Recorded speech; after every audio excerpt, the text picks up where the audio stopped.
نحمده ونستعينه ونستغفره ونؤمن به ونتوكل عليه ونعوذ بالله من شرور أنفسنا ومن سيئات أعمالنا من يهد الله فلا مضل له ومن يضلل فلا هادي له أشهد أن لا إله إلا الله وحده لا شريك له وأشهد أن سيدنا ونبينا ومولانا محمدا عبده ورسوله أرسله ربه بالحق بشيرا ونذيرا وداعيا إلى الله بإذنه وسراجا منيرا صلى الله تعالى عليه وعلى آله وصحبه وبارك وسلم تسليما كثيرا أما بعد فأعوذ بالله من الشيطان الرجيم بسم الله الرحمن الرحيم قد أفلح من زكاها وقد خاب من دساها صدق الله مولانا العظيم. கண்ணியத்திற்குரிய அல்லாஹ்வின் நல்லடியார்களே, அல்லாஹ் ஜல்ல சுப்ஹானஹு வ தஆலா இந்த மனிதனை ரூஹ் என்றும் நஃப்ஸ் என்றும் இரண்டு பாகங்களை கொண்ட ஒரு படைப்பாக படைத்திருக்கிறான். ரூஹ் என்பது பல முறை சொல்லியிருக்கிறோம், அது அல்லாஹ்விடமிருந்து வந்தது. அல்லாஹ் தான் ஆதம் அலைஹிஸ்ஸலாமுக்குள் தன்னுடைய ரூஹை ஊதினான். ரூஹ் எப்போதுமே உன்னதமானவற்றை தான் விரும்பும். ரூஹ் அற்பமான விஷயங்களை விரும்பாது. ரூஹ் எப்போதுமே உயர்ந்தவைகளை தான் விரும்பும். ஆனால் நஃப்ஸ் அப்படி கிடையாது. நஃப்ஸ் எப்போதுமே தாழ்ந்ததை விரும்பும். நஃப்ஸ் எப்போதுமே சுதந்திரத்தை விரும்பும். நஃப்ஸ் கட்டுப்பாடுகளை விரும்பாது. அந்த நஃப்ஸை கட்டுப்பாடுகளை கொண்டு அடக்குவதற்கு பெயர் தான் தஸ்கியா, நஃப்ஸை பரிசுத்தப்படுத்துதல் என்று அர்த்தம். இல்லைன்னா இந்த நஃப்ஸ் இயல்பாக நஃப்ஸுடைய குணம் என்ன? அல் அம்மாரது பிஸ்ஸூ, அது எப்போதுமே தீயவைகளை தான் செய்ய சொல்லும். தீயவைகளை அதிகம் அதிகம் செய்ய சொல்லும். அரபியில் அம்மாரான்னு சொன்னால் நிறைய கட்டளையிடுன்னு அர்த்தம். சாதாரணமாக இல்லை, எப்போதுமே நஃப்ஸ் தீமையை தான் செய்ய சொல்லும். நஃப்ஸ் நல்லதை செய்யுமாறு சொல்லாது. அந்த நஃப்ஸை பக்குவப்படுத்துவது, இதுதான் நபிமார்கள் கொண்டு வந்த இந்த தீன், இந்த மார்க்கத்தினுடைய நோக்கம். மனிதன் தன்னுடைய நஃப்ஸை தூய்மைப்படுத்தணும், இந்த நஃப்ஸை பக்குவப்படுத்தணும், அதுதான் நோக்கம். அல்லாஹ் தஆலா திருமறையில் எத்தனையோ இடங்கள்ல அல்லாஹ் சத்தியம் பண்றான் பல்வேறு விஷயங்களை சொல்வதற்காக. ஆனால் அல்லாஹ் இந்த நஃப்ஸுடைய பரிசுத்தத்தை பற்றி பேசும்போது மட்டும் 11 சத்தியங்கள் செய்றான்.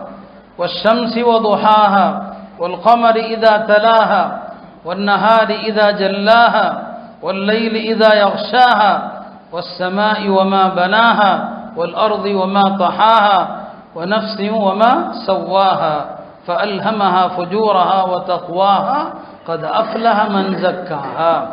யார் இந்த நஃப்ஸை தூய்மைப்படுத்துகிறானோ அவன் வெற்றி அடைந்து விட்டான். இந்த வெற்றியடைந்த ஆன்மாவை சொல்வதற்குத்தான் அல்லாஹ் 11 சத்தியங்கள் செய்கிறான்.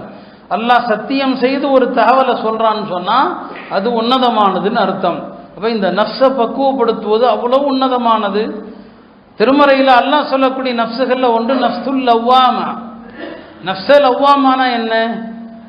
நல்ல விஷயங்களை ஏன் கம்மியா செய்யறேன்னு சொல்லி அந்த நஃப்ஸு திட்டும். 2 ரக்காத் நஃபில் தொழுதுட்டு போயிட்டார், அந்த நஃப்ஸு சொல்லும், ஏன் 8 ரக்காத் தொழுதுருக்க கூடாதா, 10 ரக்காத் தொழுதுருக்க கூடாதா, கொஞ்ச நேரம் திக்ர் செஞ்சுட்டு போயிட்டார், ஏன் இன்னும் கொஞ்ச நேரம் திக்ர் செஞ்சிருக்க கூடாதா, நல்லவைகளை ஏன் குறைவாக செய்தா என்று அந்த நஃப்ஸ் அவனை பழிக்கும். பாவத்தை செஞ்சா ஏன் இந்த பாவத்தை செஞ்சேன்னு சொல்லி அவனை கண்டிக்கும். இது நஃப்ஸே லவ்வாமா. இந்த லவ்வாமா மீது அல்லாஹ் சத்தியம் செய்கிறான். லா உக்ஸிமு பியௌமில் கியாமா வலா உக்ஸிமு பின் நஃப்ஸில் லவ்வாமா. அவன் லவ்வாமான்னு சொன்னான் நல்லதை நிறைய செய்ய ஆசைப்படுகிற நஃப்ஸு, கம்மியா செஞ்சா அந்த நஃப்ஸ் அவனை பழிக்கும். அந்த நஃப்ஸ் உங்கள்கிட்ட இருக்குதா என்று நீங்க பரிசோதிக்கணும். பாவம் செஞ்சா அந்த நஃப்ஸ் அவனை திட்டும், சந்தோஷப்படாது. இது நஃப்ஸே லவ்வாமா. 3வது நஃப்ஸ் தான் நஃப்ஸே முத்மஇன்னா. இந்த 3 வகையான ஆன்மாக்களை பத்தி அல்லாஹ் பேசுறான். நாம் 3ஐயும் இடையிடையே கொஞ்சம் கொஞ்சம் என்னங்க ஒன்றை பத்தியும் சொல்வோம். அப்போ மனித இயல்பு என்ன, நஃப்ஸுடைய தன்மை என்ன? கெட்டதை தான் செய்ய சொல்லும். ஈமான் கொள்ளாதவர்கள் அவங்க அந்த கெட்டதையே பழக்கப்படுத்தி அதிலேயே இருப்பாங்க. அவர்களுக்கு கெட்ட விஷயங்களை பாவங்களை செஞ்சா உறுத்தல் இருக்காது. ஏன்னா அவனுக்கு காஃபிர் ஈமான் கொள்ளாதவன், அவனை எந்த ஆன்மா பழிக்க போகிறது, அவனுக்கு எந்த தவறும் தவறாக தெரியாது. இப்போ காஃபிர்கள் சில மாபாதக செயல்களை செய்கிற போது நமக்கு ஆச்சரியமா இருக்கு, இதெல்லாம் ஒரு மனுஷன் செய்ய முடியுமான்னு சொல்லி ஆச்சரியப்படுறதுக்கு ஒண்ணுமே இல்லை. அவன் அதை செய்யாம இருந்தாதான் ஆச்சரியம். இப்போ மனித இயல்பு அம்மாரா தான். நமக்கு குர்ஆனும் ஹதீஸும் பெரியார்களும் நம்முடைய நஃப்ஸை லவ்வாமாவாக, அதனுடைய உச்சக்கட்ட நிலை என்ன, நஃப்ஸை முத்மஇன்னாவாக நாம் எப்படி நம்மளை ஆக்கிறது, நம்முடைய நஃப்ஸை அதுக்கு எப்படி பரிச்சயப்படுத்துறது, அதுக்கு தான் நம்மளை தயார்படுத்துவதற்கு தான் அல்லாஹ்வுடைய வேதம், ரசூல் ஸல்லல்லாஹு அலைஹி வஸல்லம் வழிமுறைகள், நல்லோர்கள் அதற்கு தான் வந்தாங்க. சஹாபாக்கள் இந்த விஷயத்துல தான் ரொம்ப கவலைப்பட்டாங்க. நம்முடைய நஃப்ஸை எப்படி பண்படுத்துறது, நம்மை நாம் எப்படி தூய்மைப்படுத்துறது, இதை பற்றி ரொம்ப கவலைப்பட்டாங்க.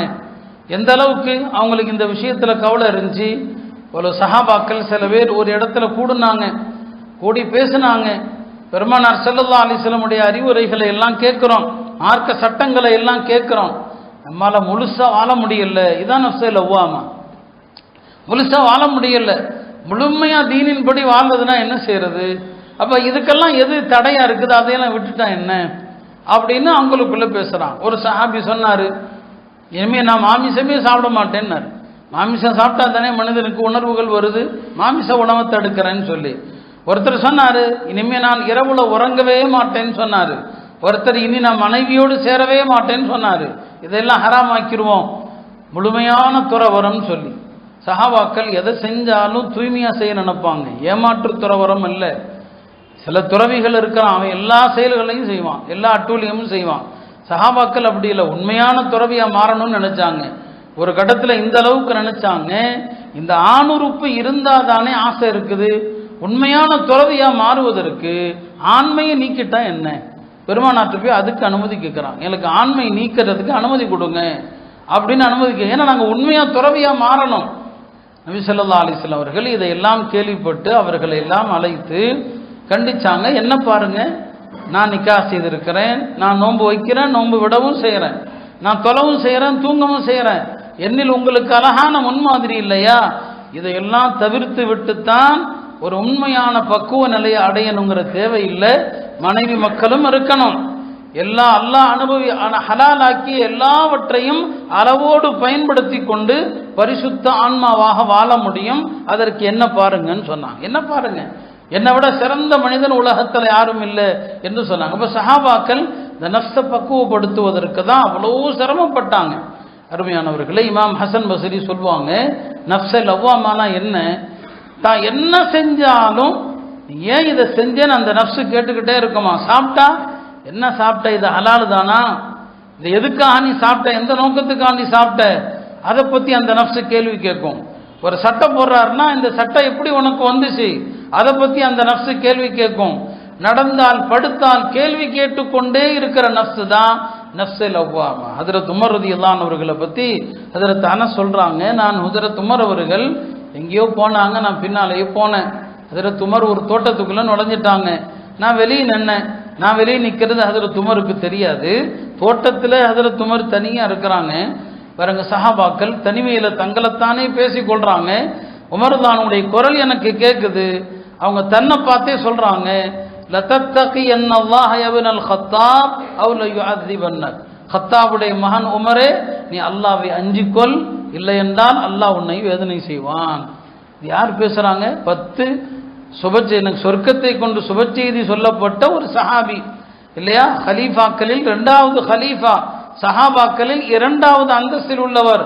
அவங்க சொல்றாங்க, கத்தாபுடைய மகனே அல்லாஹ் அஞ்சிக்கொள், இல்லைன்னா அல்லாஹ் உன்கிட்ட கேள்வி கேட்பான்னு சொல்லி. இதுதான் சஹாபாக்களுடைய நிலைமை. தனிமையில தங்களை தாங்களே கேட்பாங்க. இந்த உணர்ச்சி குறைஞ்சது உங்கள்கிட்ட இருந்தா நீங்க நஃப்ஸை லவ்வாமால இருக்கிறீங்கன்னு அர்த்தம். இந்த உணர்வு நான் செய்யறது சரிதானா என்கிற உணர்வு. இமாம் ஹசன் பஸ்ரி அவர்கள் ஒரு மனிதரை கடந்து போனாங்க. கொஞ்சம் வயசான ஆளா தெரிஞ்சாரு, அவர்கிட்ட கொஞ்சம் அமல்களில் குறைபாடு இருப்பதை கண்டாங்க. ஹசன் பஸ்ரி அவருக்கு பக்கத்தில் சென்று, பெரியவரே உங்களுக்கு என்ன வயசாச்சுன்னு கேட்டாங்க. ஒரு சொன்னார், எனக்கு 60 வயசாச்சுன்னு சொல்லி. இப்போ ஹசன் பஸ்ரி சொன்னாங்க, நீ எந்த பாதையில் போய் கொண்டிருக்கிறாயோ அந்த பாதைக்கான முடிவை நெருங்கி விட்டாய் என்று உமக்கு தெரியுமான்னு கேட்டான்.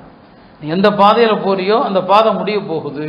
ஹசன் பஸ்ரியுடைய கருத்து என்ன, 60 வயசு ஆயிட்டா இந்த உம்மத்துடைய வயசு 63லிருந்து 70 வரைக்கும் தான். அப்படியானா நீ எந்த பாதையில் போறாயோ அது முடிவு வந்துருச்சு தெரியுமா அப்படின்னு கேட்டதும் அவரும் புரிஞ்சுக்கிட்டார். அந்த காலத்து மக்கள் புரிகிற மக்கள் அல்லவா, புரிந்து கொண்டு ஆஹா ஹசன் பஸ்ரி தன் என் மரணம் நெருங்கிடுச்சுங்கிறத இப்படி சொல்லாம சொல்றாருன்னு சொல்லிட்டு அவர் இன்னா லில்லாஹி வ இன்னா இலைஹி ராஜிஊன் சொன்னார். ஹசன் பஸ்ரி அதையும் பிடிச்சுக்கிட்டாங்க. அந்த காலத்துல எல்லா திக்ருகளுக்கு கூட பொருள்களை சொல்லி கொடுப்பாங்க. இன்னா லில்லாஹ் சொல்றியப்பா, இதுக்கு என்ன அர்த்தம் தெரியுமா உனக்கு? இல்ல ஹசன் பஸ்ரி அவர்களே சொல்லித்தாங்க. ரெண்டே விஷயம் நம்ப அதுல இருக்குது. இன்னா லில்லாஹ் என்று சொன்னால் நீ அல்லாஹ்வுடைய அடிமை என்று ஒப்புக்கொள்கிறாய்ன்னு அர்த்தம். ராஜ்யம்னு அர்த்தம் அல்லாஹ்ட்ட தான் போய் நிக்க போறேன்னு அர்த்தம். அல்லாஹ்வுடைய அடிமைங்கிறத ஒத்துக்கிட்ட, அல்லாஹ்ட்ட போக போறேங்கிறத ஒத்துக்கிட்ட. ஆனா மூணாவது ஒன்று இருக்குது, அல்லாஹ்ட்ட போனா உன்ட்ட கேள்வி கேட்பான்னு சொல்லி அதுக்கான பதிலை ரெடி பண்ணிருக்கியான்னு கேட்டான். இப்போ அல்லாஹ்வுடைய அடிமை அதை ஒத்துக்கிட்ட, லில்லாஹி. ராஜ்யம் அல்லாஹ்ட்ட போக போறான் அதையும் ஒத்துக்கிட்ட, அல்லாஹ்ட்ட போனா கேள்வி கேட்பானே அந்த பதில் ஒன்றை இருக்குதா? அவ்வளவுதான். அந்த மனிதர் அழுதார், இவ்வளவு காலம் நான் இதை சிந்திக்கவே இல்லையேன்னு சொல்லி. அவ இப்படித்தான் அவர்கள் நஃப்ஸோடு போராட கற்றுக் கொடுப்பாங்க. எல்லா காரியத்திலும் நஃப்ஸிடம் கேட்டுக்கொண்டே இருக்கணும்னு சொல்லுவாங்க. இதுதான் நஃப்ஸே லவ்வாமாங்கிறது. நம்முடைய எல்லா செயல்களிலுமே விசாரணை, சுய விசாரணை இருந்து கொண்டே இருக்கணும். அந்த நிலையை தான் இந்த தஸ்கியத்துன் நஃப்ஸ் என்று உலமாக்கள் சொல்லுவாங்க. ஹசன் பஸ்ரி சொன்னாங்க, அல் முஃமின் யுஆதிபு நஃப்ஸஹு தாயிமன். ஒரு முஸ்லிம், ஒரு மோமினான ஆன்மா தன்னைத்தானே எப்போதும் கடிந்து கொண்டே இருப்பான்னு சொன்னாங்க. இமாம் ஹஜரத் முஆத் இப்னு ஜபல் சொன்னாங்க, நான் தூங்கும் போது கூட அதுல அல்லாஹ்வுடைய நன்மையை நான் எதிர்பார்க்கிறேன். ஏங்க அது தூக்கத்தில் நன்மையா? சொன்னாரு, நான் தூங்குறதே எதற்கு? சற்று நேரம் தூங்கினால் அல்லாஹ்வுடைய கடமைகளை சுறுசுறுப்பா சரியா நான் நிறைவேற்ற வேண்டும், அதுக்கு தான் நான் தூங்குறேன்னு சொன்னார். ஆஹா, அந்த தூக்கத்துல கூட அல்லாஹ்வுடனான தொடர்பு அவர்கள் உறுதிப்படுத்தி கொண்டே இருக்கிறாங்க. அருமையானவர்களே, இந்த நஃப்ஸுடைய அந்த தூய்மை இல்லாம தான் இன்னைக்கு நாம ஒழுங்கா நம்முடைய தொழுகை இல்லை இல்லையா? தொழுகையில ஓர்மை கிடையாது. நபி ஸல்லல்லாஹு அலைஹி வஸல்லம் சொன்னாங்க, இந்த உம்மத்துல முதல்ல உயர்த்தப்படுவது உள்ளத்தில் இருந்த அமைதி, உள்ளத்தில் இருக்கிற அச்சம், குஷு இருக்காதுன்னு சொன்னாங்க. இந்த ஹதீஸ் அறிவிக்கிற சஹாபி சொன்னாங்க, நீ இங்க இருக்கிற பெரிய பள்ளிக்கு போ, நிறைய தொழுகையாளிகளை நீ பார்க்கலாம், ஒருத்தருடைய உள்ளத்துல கூட குஷு இருக்காதுன்னு சொன்னாங்க. அந்த காலத்துடைய நிலை அப்படின்னா நம்முடைய இந்த காலத்துடைய நிலையை நாம் என்ன ஒன்று சொல்வது? நாம தொழுகைக்கு வருகிற போது எத்தனை முறை சொல்றோம், போனை ஆஃப் பண்ணுங்க, போனை தயவு செய்து ஆஃப் பண்ணுங்க. தொழுகைக்கு தக்பீர் கட்டுறதுக்கு முன்னால போன் எந்த நிலையில இருக்குது அதை ஒரு தடவை பாருங்க. இமாம் ருக்கூல இருந்தாலும் பரவாயில்லை, ஒரு ரக்காத்து போனாலும் பரவாயில்லை, நம்ம பாக்கெட்ல போன் இருக்குதா, அந்த போனை எதுல வச்சிருக்கிறோம் கொஞ்சம் பாருங்க, ஆஃப் பண்ணுங்க. இதை கூட கவனிக்காம ஒரு ரக்காத்து போயிடும் தக்பீர் கட்டிடுறீங்க, ருக்குவுக்கு போன உடனே போன் அடிக்குது இல்லையா? எவ்வளவு பேருக்கு அதுல இடைஞ்சல். அப்ப இதை பத்தி ஒரு நாள் கூட நாம சிந்திக்கிறது இல்லை. அப்படி நம்முடைய நஃப்ஸ் எல்லாம் எந்த நிலைமையில இருக்குதுன்னு யோசிச்சு பாருங்க. இதை கூட பத்தி கூட கவலைப்படுறது இல்லை. அருமையானவர்களே, இனிமேலாவது பள்ளிகளில் தயவு செய்து இந்த போன்கள் இல்லாம இந்த சத்தமே இருக்கக்கூடாது. பெரிய ஒரு ஷைத்தான். அப்ப சொன்னாங்க, முதல்ல இந்த உம்மத்தில் அதுதான் உயர்த்தப்படும் என்று சொன்னாங்க. அருமையானவர்களே, நம்முடைய முன்னோர்கள் நஃப்ஸுக்கு பாவம் செய்யக்கூடிய நஃப்ஸுக்கான பயிற்சியை கொடுத்தாங்க. சொன்னாங்க, ஒரு பெரியார், மனுஷன் ஏன் பாவம் செய்யறப்பா? பாவம் செய்யக்கூடிய ஒவ்வொரு ஆன்மாவும் தன்னைத்தானே கேட்டுக்கொள்ளட்டும். என்ன, நீ எந்த தைரியத்தில் பாவம் செய்யற? அல்லாஹ் உன்னை பார்க்கலன்னு நினைச்சு பாவம் செய்யறியா? அல்லாஹ் பார்க்கலன்னு நினைச்சு பாவம் செஞ்சா நீ காஃபிரா போயிட்ட. ஏன்னா அல்லாஹ் என்ன பார்க்கலன்னு நினைச்சா அவன் அல்லாஹ்வுடைய வல்லமை மறுக்கிறான், காஃபிரா போயிட்டான். நீ பாவம் செய்யற, நீ அல்லாஹ் பார்க்கலன்னு நினைச்சா நீ காஃபிரா போயிட்டேன்னு அர்த்தம். பாவம் செய்யக்கூடிய உனக்கு அல்லாஹ் பார்க்க தான் செய்யறான் அப்படின்னு நினைச்சுக்கிட்டே அந்த நம்பிக்கையில பாவம் செஞ்சா உன்னை விட வெக்கங்கட்டவன் யாருமே இல்லை. உன்னுடைய எஜமான் பார்க்கறான்னு தெரியுது, ஆனா பாவம் செய்யற. எஜமான் பார்க்கறான்னு தெரியுது, பாவம் செய்யற. உன்னை விட இந்த துன்யால வெக்கங்கட்ட மனிதன் யாருமே கிடையாது. இப்படித்தான் பாடங்கள் நமக்கு கற்றுத்தந்தான். அருமையானவர்களே, இதெல்லாம் ஆன்மீகம். இதைத்தான் தஸவுஃப் என்று சொல்லுவாங்க. பெருமானார் ஸல்லல்லாஹு அலைஹி வஸல்லம் அவர்களும் இதை இஹ்சான் சொல்லுவாங்க. இஹ்சான் சொன்னா உள்ளத்திற்கான பயிற்சியை தந்து கொண்டே இருப்பது, அதான் இஹ்சான். அது பின்காலங்களில் ஒரு காலகட்டத்தில் ஹஜ்ரத் இமாம் ஜுனைதுல் பக்தாதி போன்ற பெரியார்கள் எல்லாம் வந்த பிறகு இந்த ஆன்மீக பட்டறைக்கு தஸவுஃப் அப்படின்னு சொன்னாங்க இல்லையா? ஆன்மீகம் சூஃபியாக்களுடைய பாதைன்னு சொன்னாங்க. அதுக்கு இந்த பேர்கள் வர்றதுக்கு இன்னும் பல காரணங்கள் இருக்குது. மொத்தத்தில் எல்லா சஹாபா பெருமக்களும் தம்முடைய மாணவர்களை நஃப்ஸ கேள்வி கேட்கிற விதத்துல தான் உருவாக்குனாங்க. அதுல வெற்றி பெற்றா அவர் அடுத்த கட்டத்துக்கு வந்துடுவார். நஃப்ஸ முத்மஇன்னா. நஃப்ஸ முத்மஇன்னானா என்ன? அல்லாஹ்வுடைய மார்க்கத்தை பத்தி கேள்வி கேட்காத ஆன்மா. அல்லாஹ் சொர்க்கம் இருக்குதா நம்புவார், நரகம் இருக்குதுன்னு சொன்னா நம்புவார், அல்லாஹ்வுடைய விதி என்ன அதை நம்புவார், கஷ்டத்தை கொடுத்தா அதை ஏத்துக்குவாரு, அல்லாஹ் சந்தோஷத்தை கொடுத்தா நன்றி செலுத்துவார். அல்லாஹ்வுடைய எந்த முடிவிலும் அதிருப்தி அடையாத ஆன்மா நஃப்ஸே முத்மஇன்னா. அல்லாஹ்வுடைய எந்த முடிவிலும் அதிருப்தி அடையக்கூடாது. அருமையானவர்களே, நஃப்ஸே முத்மஇன்னான்னு சொன்னா அல்லாஹ்வுடைய மார்க்கத்தினுடைய எந்த சட்டத்தையும் கேள்வி கேட்கக்கூடாது. அல்லாஹ் சொன்னா அவ்வளோதான். இன்னைக்கு ஒரு பெரிய முசீபத் என்ன, மார்க்கத்தை விஞ்ஞானத்தோடு சேர்க்கிறோங்கிற பேர்ல யாராரோ கண்ட ஆய்வுகளை எழுதுறாங்க. நான் அந்த தலைப்புக்குள்ள போக விரும்பல, நான் தனியாக அதை பற்றி பேசணும். மார்க்கத்தையும் அறிவையும் சேர்க்கக்கூடாது இல்லையா? அறிவுங்கிறதே இல்லை. ஹஜ்ரத் உமர் ரலியல்லாஹு அன்ஹு அவர்கள் மக்கா வர்றாங்க, ஹஜர் அஸ்வத் பக்கத்தில் வந்தாங்க, சொன்னாங்க என்னுடைய அறிவுப்படி யோசிச்சா உன்னை முத்தமிடுவதில் அர்த்தமே இல்லை, ஆனால் என்னுடைய நபி ஸல்லல்லாஹு அலைஹி வஸல்லம் அவர்கள் உன்னை முத்தமிடுவதில் பேராவல் கொண்டிருந்தார்கள். ஹதீஸுடைய வாசகம், இன்ன நபி அல்லாஹி ஸல்லல்லாஹு அலைஹி வஸல்லம் கான பிக ஹஃபியா. உன்னை முத்தமிடுவதில் என்னுடைய நபி பேராவல் கொண்டாங்க, என் நபி செஞ்சாங்க, நான் செய்கிறேன், அவ்வளோதான். இதுக்கு மேலே அறிவு விஞ்ஞானம் ஒரு மண்ணாங்கட்டையும் கிடையாது. நபி ஸல்லல்லாஹு அலைஹி வஸல்லம் செஞ்சாங்க, நான் செய்கிறேன், என் அறிவு ஏற்றுக்கிறதா இல்லை. ஹஜ்ரத் உமர் அலி சொன்னாங்க, மார்க்கத்தில் ஒரு சலுகை இருக்குதுங்க, காலுறை அணிந்திருந்தார், தோல் காலுறை அணிந்திருந்தீங்கன்னா ஒரு தடவை ஒது செஞ்சுட்டு அதை போட்டுட்டீங்கன்னு வைங்க, ஒரு நாள் முழுக்க ஊரில் இருந்தீங்கன்னா ஒரு நாள் முழுக்க அந்த காலுறை கலட்டாம அந்த காலுறைக்கு மேலே மசூவு பண்ணிக்கலாம். பயணத்தில் 3 நாள் மசூவு செய்யலாம், உள்ளூரில் இருந்தால் ஒரு நாள் மசூவு செய்யலாம். அது எப்படி? அந்த காலுறைக்கு மேலே அப்படி ஒரு கோடு போடுற மாதிரி இப்படி இழுத்தா போதும், கீழே இல்லை, மேலே மட்டும்தான். அதில் தலி சொன்னாங்க, மார்க்கத்துக்கும் அறிவுக்கும் சம்பந்தம் இல்லை. மார்க்கம் அறிவுப்படி பேசுவதா இருந்தா காலுறைக்கு கீழே தான் மசூவு செய்ய சொல்லியிருக்கணும். ஆனால் மார்க்கம் மேலே தான் மசூவு செய்ய சொல்லுது. கீழே தானுங்க அழுக்கு செய்யறது, கீழே மசூவு செய்ய சொல்லியிருக்கணும். ஆனால் கீழே மசூவு இல்லை, மேலே தான் மசூவு. அப்போ மார்க்கத்துக்கும் அறிவுக்கும் சம்பந்தம் இல்லை இல்லைங்களா? நம்முடைய உலமாக்கள் இத்தா, ஒரு பெண்மணி கணவன் இறந்தா 4 மாதம் 10 நாள் இத்தா இருக்கணும். இந்த இத்தாவுக்கான 3 காரணம் சொல்லுவாங்க. இத்தாவுக்கான 3 காரணம் என்ன? அந்த பெண் ஒருவேளை கருத்தரித்திருக்கிறாளா என்பதை அறிவது, இது ஒரு காரணம் தான், அது மட்டுமே இல்லை. 2வது, ஒரு கணவனோடு வாழ்ந்த பெண்மணி அந்த கணவனை இழந்ததற்காக ஒரு துக்கத்தை அனுபவிக்கணும் ஒரு 4 மாதம். 3வது ஒரு காரணம் சொல்லுவாங்க, இதுல எதுவுமே இல்லாவிட்டாலும் தஅப்புதன், அல்லாஹ் சொன்னா அவ்வளவுதான், காரணம்லாம் கேட்கக்கூடாது, அல்லாஹ் சொன்னா கேட்கணும். இப்போ நிறைய பாருங்க விஞ்ஞானம், அது நிறைய விஞ்ஞானம்னு சொல்லி போடுறதெல்லாம் பொய்க்கதையா போயிடுது. இந்த 4 மாதம் 10 நாள் இத்தாவுக்கு ஒரு கட்டத்தில் நிறைய ஆலிம்களும் பேசுனாங்க, எழுதுனாங்க. ஒரு விஞ்ஞானபூர்வமான உண்மை அப்படின்னு ஒரு கதையை போட்டு விட்டாங்க. ஒரு யூத அறிஞர் ஆய்வு செஞ்சாரு, முஸ்லீம் ஆயிட்டாரு. அப்புறம் பார்த்தா அந்த நியூஸே ஃபேக் நியூஸ்ன்னு ஆயிடுச்சு. இப்போ விஞ்ஞானம் பொய்யா போனால் குரான் பொய்ன்னு ஆயிடுமா என்ன? கடைசியில் பார்த்தா அதே பொய். அப்படி ஒரு ஆய்வு நடக்கவும் இல்லை. ஏன் அல்லாஹ் 4 மாதம் 10 நாள்னு சொன்னா? இதெல்லாம் விஞ்ஞானத்தோட எல்லாம் மார்க்கத்தை சேர்க்கக்கூடாது. நஃப்ஸே முத்மஇன்னா என்ன? அல்லாஹ் சொன்னா அதை கேட்கணும். இப்போ சமீபத்தில் ஒரு ஆளுடைய கட்டுரையை பார்த்தேன். ஒரு பாமரன் குர்ஆனுடைய தஃப்சீர் செய்யக்கூடாது. குர்ஆனுடைய தஃப்சீர் செய்வதற்கு உலமாக்கள் பல நிபந்தனை வச்சிருக்கிறான். இதெல்லாம் இருந்தால் தான் நீ குர்ஆனில் விளக்கம் சொல்லலாம். ஈசா அலைஹிஸ்ஸலாமுடைய பிறப்பையும் குளோனிங்கையும் சேர்த்து ஒரு உலக மகா அறிவாளி ஒரு கட்டுரை எழுதியிருக்கிறார். குளோனிங்கை, ஈசா அலைஹிஸ்ஸலாமுடைய பிறப்பு என்பது அதிசயம். அதுக்கு அரபியில் சொல்லுவாங்க முஅஜிஸா. முஅஜிஸாக்களை நம்முடைய அறிவை கொண்டு பேசக்கூடாது, நம்முடைய அறிவை கொண்டு அதை பேசக்கூடாது. நான் இப்படி கற்ற எழுதுறவரை வன்மையாக கண்டிக்கிறேன், உங்களுடைய ஈமானுக்கு ஆபத்து, இத்தோட நிறுத்திக்கங்க. ஈசா அலைஹிஸ்ஸலாமுடைய பிறப்பு என்பது அதிசய பிறப்பு.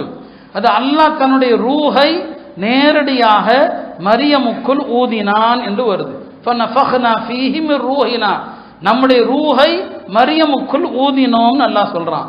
இதுல மரபணுக்கும் குளோனிங்குக்கும் இதுல என்ன சம்பந்தம் இருக்குது?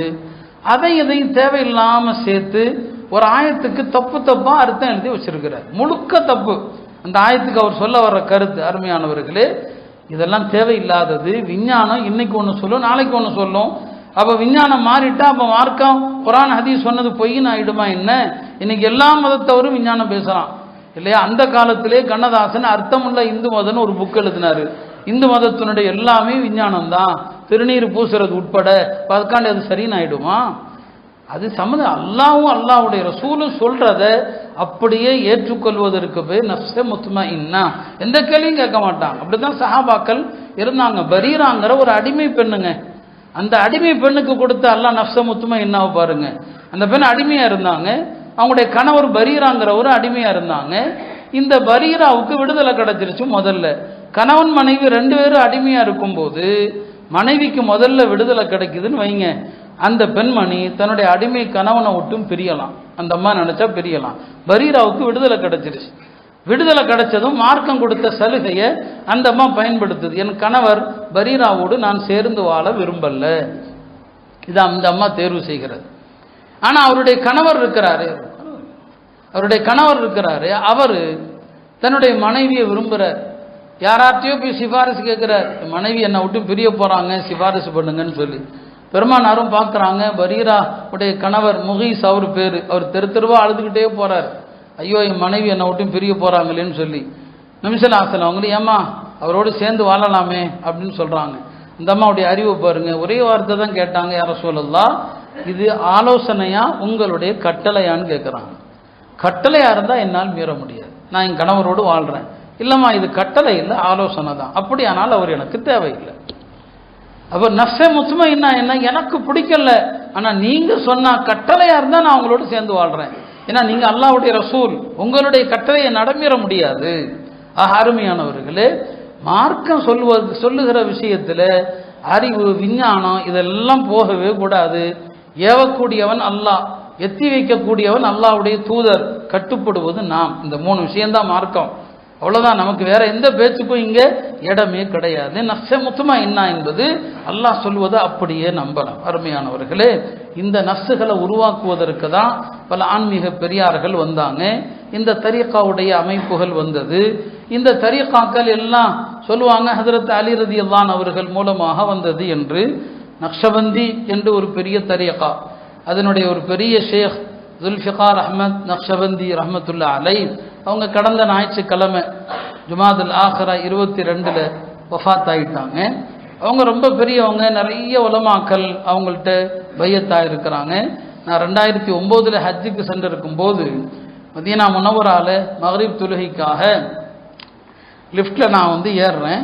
அங்கே எனக்கு ஒரே ஆள் தான் என் பக்கத்தில் நிற்கிறாங்க, ரொம்ப பெரியவங்க, கம்பீரமான தலப்பா உயரம். இப்போ இவங்க யார், இவங்க என் மனசில் படுது, ஹஜரத்துடைய ஹுத்பாத்துகள்லாம் என்கிட்ட இருந்துச்சு, இவங்க பீர் ஜுல்ஃபிகாராக இருப்பாங்களோன்னு நினைக்கிறேன். நான் கீழே இறங்கின பிறகு ஒரு வெளியில் மழை பெய்யுது. அப்போ ஒருத்தர் கொடையை கொண்டுட்டு ஓடி வர்றாரு, அவங்க ஹஜரத்துடைய பணிவிடையாளர். அவங்கள்ட்ட கேட்டேன் இவங்க யாருன்னு சொல்லி. இப்போ சொன்னாங்க இவங்க தான் பீர் ஜுல்ஃபிகார் சாப்னு சொல்லி. ரொம்ப சந்தோஷம். இப்போ அவங்கள்ட்ட கேட்டுட்டு அவங்கள்ட்ட ஹஜரத்து தனியாக இருக்கும்போது போய் பையத்தானோ. அதற்கு பிறகு ஹஜரத்து அசருக்கு பிறகு மஜ்லிஸுகள் வைப்பாங்க, அதில் போய் உட்கார்ந்தோம். 2010 ஹஜரத்தை சந்தித்தேன், ஹஜ்ஜில் 11 ஹஜரத்தை சந்தித்தோம். ஆஹா, ரொம்ப பெரிய ஒரு மகானவங்க. அவங்க அசலில் என்னங்க படிக்கிற காலத்திலே குர்ஆனை ஹிஃப்ஸ் பண்ணிட்டாங்க. படிக்கும்போது ஒரு 2 மாதம் லீவில் 6 ஜுஸா மனப்பாடம் பண்ணிட்டாங்க. அப்புறம் படிச்சுக்கிட்டே ஹிஃப்ஸ் பண்ணிட்டாங்க. பெரிய இன்ஜினியர் குடும்பம், பெரிய தீன்தாரியான குடும்பம். அந்த காலத்தில் லட்சக்கணக்கில் சம்பளம் வாங்கின ஒரு பெரியவங்க. ஆனால் எல்லாத்தையும் விட்டு இந்த ஆன்மீக பாதைக்கு வந்தாங்க. உலமாக்குடைய தொடர்பில் இருந்து பெரிய ஷேகாக ஆனாங்க. இந்த காலத்தில் நக்ஷபந்தி தரீகாவுடைய உலகமெல்லாம் அதை கொண்டு போய் சேர்த்த ஒரு பெரிய பெருமை அவங்களுக்கு இருக்குது. இந்த தரீகாவுடைய மூலம் ஹஜரத் அபூபக்கர் தான் அவங்கள்ட்ட போய் சேருது. அபூபக்கர் தான் அவங்கள்ட்ட இருந்து அவங்களுடைய பேரன் காசிம் பின் அப்துல் ரஹ்மான், அதற்கு பிறகு இமாம் ஜாஃபர் சாதிக். இப்படியாக இந்த தரீகா என்னங்க, ஆரம்பத்தில் சித்திகியா அப்படின்னு தான் சொல்லப்பட்டது. இந்த தரீகாவில் பாயசீத் பிஸ்தாமி ரஹமத்துல்லாஹி அலைஹி வந்தாங்க. இந்த தரீகா ஒவ்வொரு காலகட்டத்திலையும் பல பெரியார்களோடு கடந்து வந்தது. அதில் ஒரு பெரியவங்க தான் ஹாஜா பஹாவுத்தீன். ஹாஜா பஹாவுத்தீன் அவங்க வந்த பிறகு தான் இந்த தரீகாவுக்கு நக்ஷபந்த் அப்படின்னு சொல்லப்பட்டது. நக்ஷபந்துன்னு ஏன் சொல்லப்பட்டது? இந்த காலத்தில் உள்ள வாலிபர்களுக்கு இந்த மாதிரி விஷயங்கள் எல்லாம் நம்புவதே கடினமாக இருக்குது. அதனால தான் நாம் ரொம்ப பேசுறது இல்லை. ஏன்னா மக்களுக்கு புரியாத விஷயத்த பேசவும் கூடாது. இன்னைக்கு எல்லாமே நான் சொன்ன மாதிரி அறிவு ஆன்மீகம் போகிறதுனால இதெல்லாம் கட்டுக்கதைன்றுவான். ஆனால் உண்மை அதுதான், அதை புரியக்கூடிய ஆற்றல் வேணும். ஹாஜா பஹாவுத்தீன் நக்ஷபந்த் பெரிய கராமத்துகளை உடையவர்கள். அவங்க தன்னிடத்தில் யாராவது பையத்து வாங்க வந்தாங்கன்னு சொன்னால் அவங்களுடைய நெஞ்சில் கை வைத்து ஒரு விரலை வைப்பாங்க. ஒரு விரலை வச்சுட்டு அல்லாஹ் அப்படின்னு சொன்னாங்கன்னா அந்த முரீதுக்கு தான் உள்ளத்தில் அல்லாஹ்னு எழுதப்பட்ட மாதிரி தெரியும். நக்ஷனா எழுத்துன்னு அர்த்தம், பந்துனா பதிக்கிறதுன்னு அர்த்தம், அல்லாஹுடைய எழுத்தை பதிப்பதுன்னு அர்த்தம். அப்போ அவர் என்னங்க அந்த முரீதுடைய நெஞ்சில் அப்படி ஒரு விரலை வச்சு அல்லாஹ்னு சொன்னால் போதும், நக்ஷ் பந்த் ஆகிடும். அல்லாஹ்ங்கிறது அவருக்கு முன்னால எழுத்து வடிவத்தில் தெரியும். அதனால அவங்களோடு சேர்ந்து அது நக்ஷபந்த் அப்படின்னு ஆயிடுச்சு. அதை நம்ம பேச்சு வழக்கில் நக்ஷபந்திங்கிறோம். அவங்க ஒரு கடைக்கு போனாங்க. அந்த கடை ஒரு வியாபாரி, பாத்திர வியாபாரி. ஹஜ்ரத் வாங்க என் கடைக்கு வாங்க, எனக்கு திக்ர் சொல்லித்தாங்கன்னு சொன்னாங்க. ஹஜ்ரத் அந்த கடையில் போய் உட்கார்ந்தாங்க. அல்லாஹ்னு சொன்னாங்க. கடையில் இருந்த பாத்திரமெல்லாம் சேர்ந்து திக்ர் செய்ய ஆரம்பிச்சிருச்சு.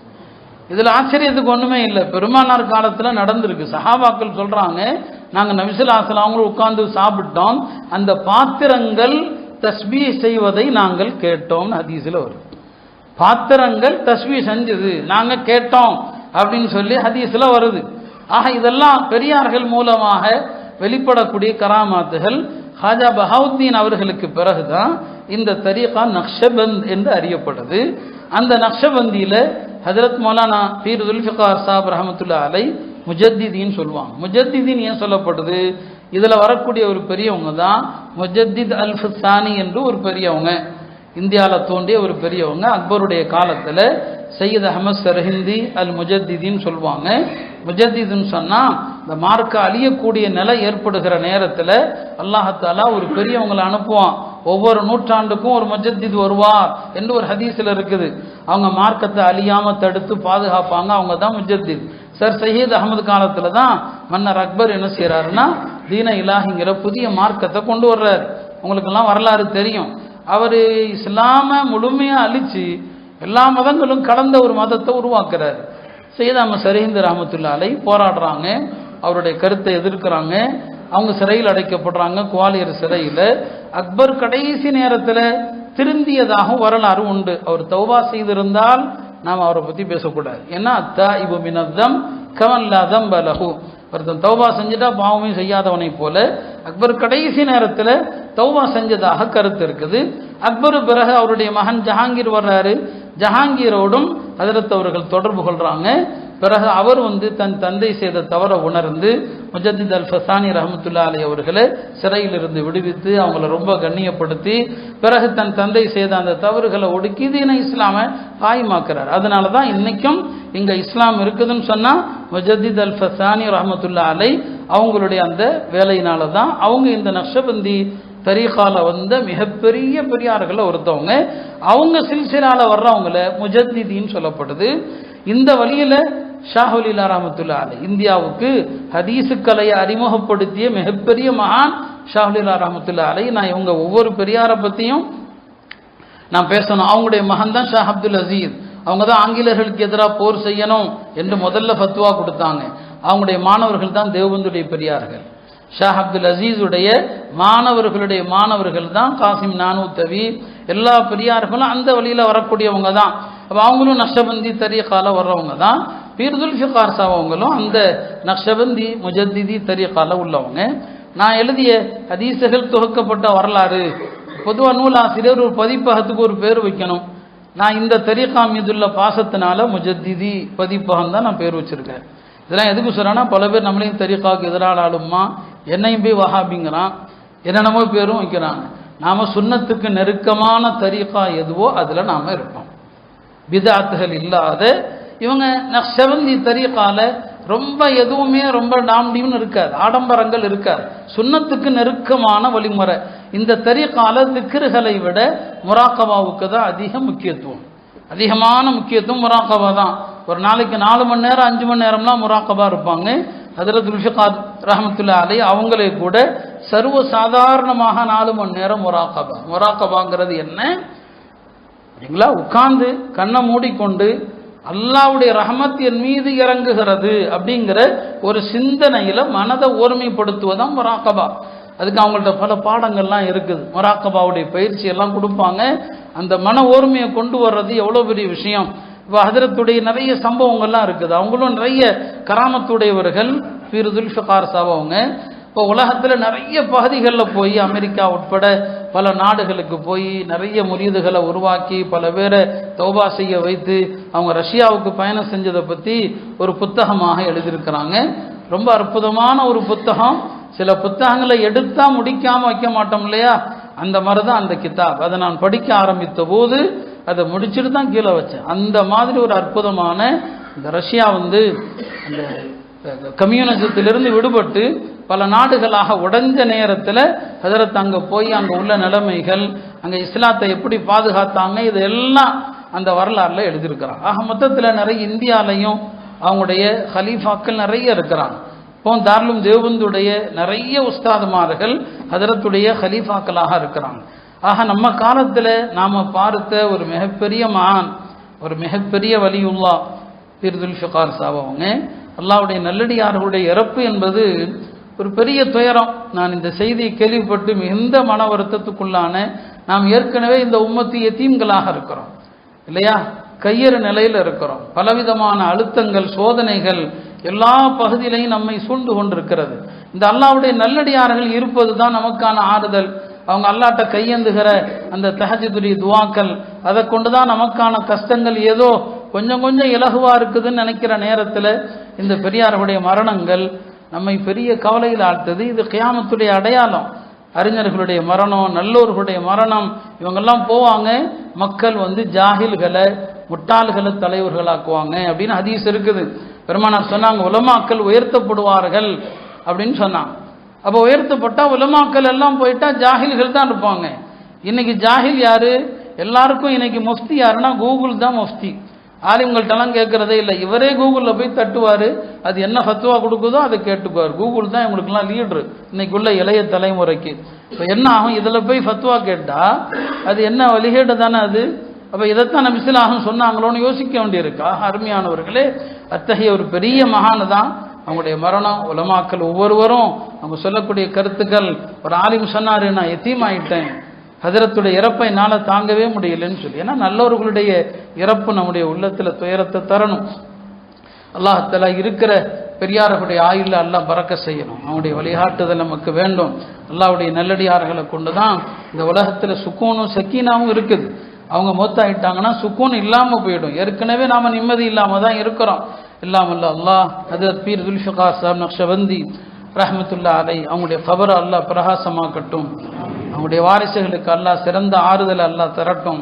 அவங்களை போன்ற இன்னும் பல அவுலியாக்கள், பல மகான்களை அல்லாஹ் தோன்ற செய்யட்டும்.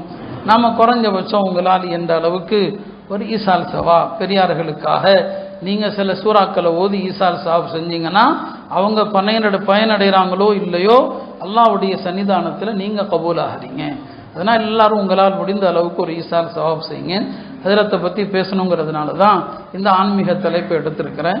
எல்லாம் அல்ல அல்லாஹ் தஆலா பெரியார்களுடைய ஹயாத்தில் பறக்க செய்து நல்லோர்களோடு தொடர்பை ஏற்படுத்தி கொள்ளுங்க. சாலிஹீன்களோடு நம்ம காலத்தில் வாழக்கூடிய பெரியார்களில் சிறந்தவங்க யாரோ, இப்போ ஹஜரத் நக்ஷபந்தியுடைய முஜத்திதுகள் ஹலீஃபாக்களும் இந்தியாவில் இருக்கிறாங்க. அந்த பெரியார்களோடு தொடர்பு ஏற்படுத்தி இந்த நல்லோர்களுடைய தொடர்பு தான் நம்முடைய தீன சலாமத்தாக்கி வைக்கும். நம்முடைய மார்க்கத்தை எப்போதுமே சீரியதாக ஆக்கி வைக்கும். நம்முடைய அமல்களுக்கு அது உயிரோட்டத்தை கொடுக்கும். இல்லாமல் அல்லாஹ் சாலிஹீன்களோடு தொடர்புடைய மக்களாக ஆக்கி நல்லோர்களோடு மரணிக்க செய்து நல்லோர்களோடு எழுப்புவானாக. வஆஹிரு தஅவானா அனில் ஹம்துலில்லாஹி ரப்பில் ஆலமீன்.